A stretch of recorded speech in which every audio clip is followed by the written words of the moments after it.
Our Washington, D.C. correspondent Maria Bird joins us now on The World Today. Maria, firstly, let's talk about this video that has gone viral, showing an elderly white man being shot to the ground by two policemen. Just talk us through that.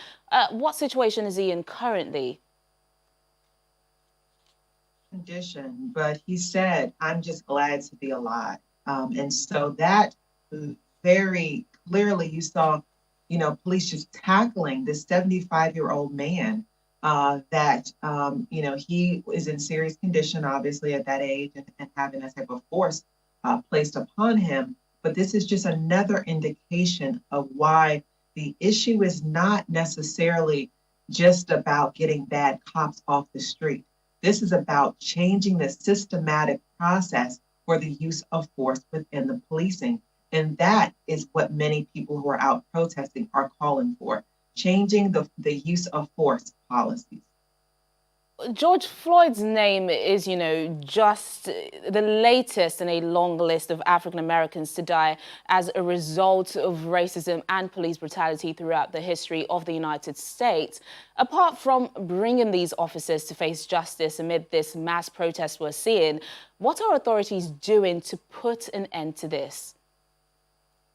You're seeing, it's state by state. It's just amazing to watch the United States, who definitely has focused a lot on the democracy and kind of a very collective federal approach, to watching it really go state by state and looking at the leadership at the state levels and even oftentimes the city levels, where they are beginning to change policies and beginning to address the issue. You'll see police chiefs that are beginning to say, we are starting to investigate and look at the systemic policies and the way in which we train our officers on how to police within our communities. And so that is where you're really beginning to see, and it's a grassroots effect. I mean, that is, if you go back to the previous administration, President Obama, he was a grassroots person. And I think we're beginning to see a lot of the change happening at the grassroots level when it does happen. Maria, these protests have gone beyond the United States now.